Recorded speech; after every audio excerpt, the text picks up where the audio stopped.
Ooh, let's piss off some dudes today. Hey, nah, I ain't gonna piss nobody off.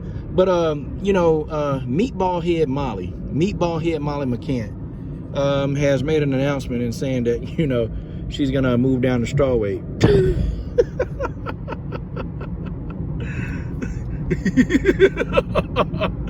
I know y'all missed that. Meatball Head Molly is gonna move down to Strawweight.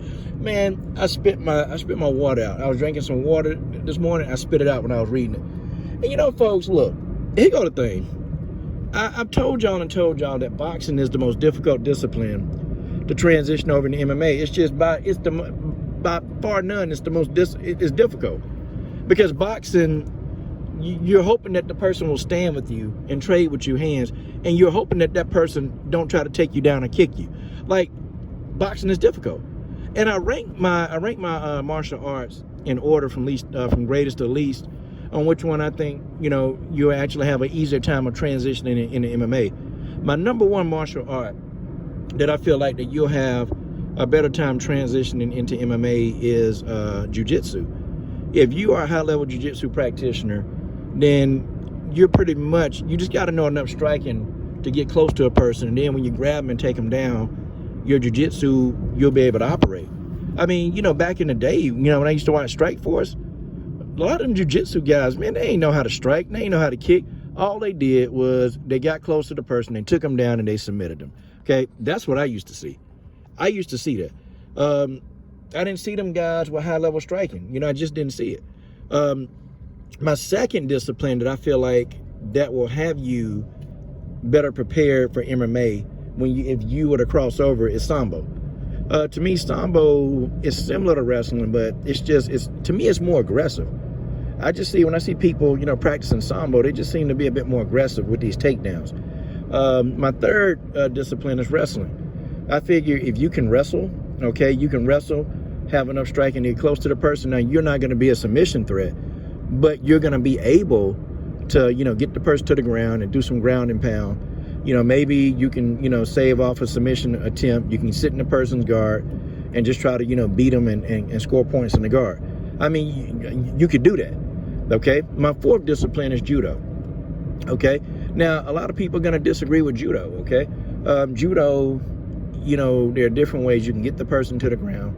The only thing that I hate about judo, when a lot of judokas, they try to get somebody down, they love that head and arm toss, and sometimes that head and arm toss, it backfires, and then you can end up getting a person to take your back if you don't execute the head and arm toss as good as you need to. But judo, still, you get a person to the ground fairly quickly.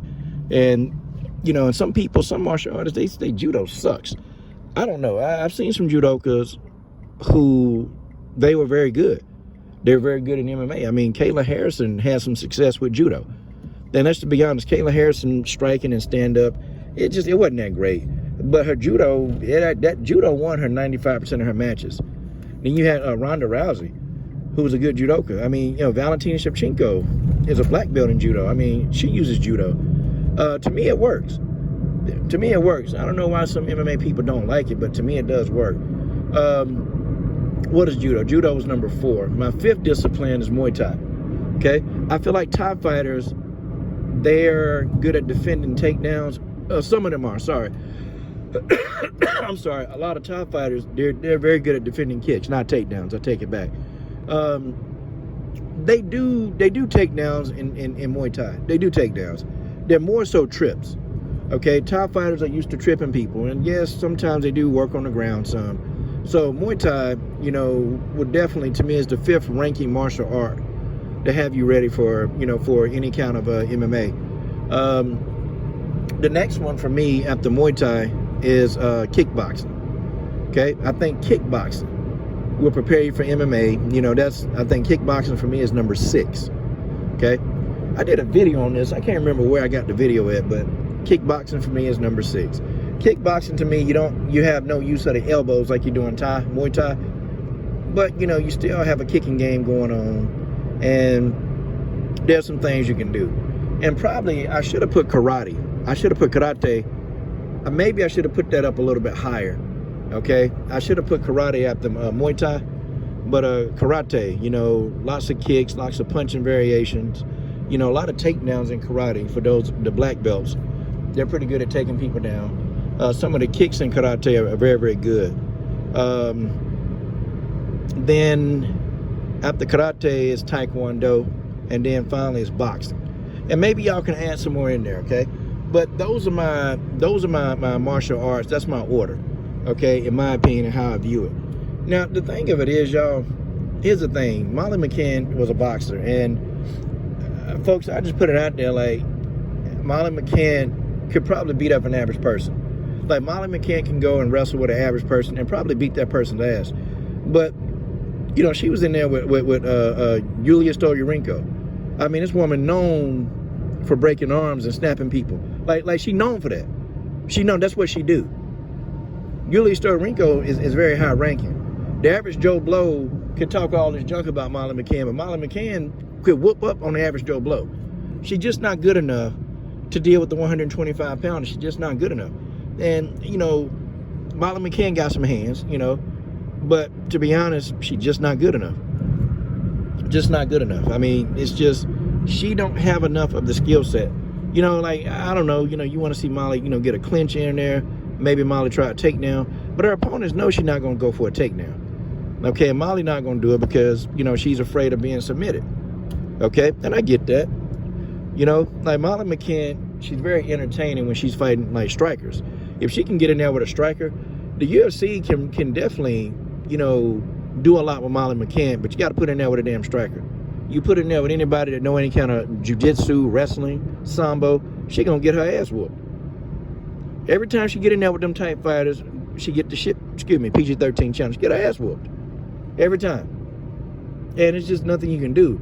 You know, I don't even feel like she's evolved. I don't feel like she's evolved her game. Y'all notice that Holly Holm can wrestle now? Okay, and, you know, Holly Holm has evolved. Before, you know, Holly Holm wasn't a wrestling threat. She wasn't much of a threat at all. But, you know, now Holly Holm is a decent wrestler. You know, Carla Esparza, you know, her hands start working better. Like, you're supposed to evolve. Even Jessica Andrade, the dumbest fighter on the planet, developed head movement and a jab. I mean, who would ever think that Jessica Andrade would do that? But see, that's the thing. Who would ever think that people would do that? But Molly Mccann, you know, going to strawweight, that's not going to help her. It's just not going to help her. She's going to run up on people. It's just going to be more people with more wrestling, okay, more ground game, and more all this stuff that's going to whoop her ass. I'll tell you what, though, her and Angela Overkill Hill will make a good fight. Her and Angela, they got to properly place her. If they put her in there with somebody like Mackenzie Dern going to break her arm again. Okay? They got to put her in there with those type fighters. They have to.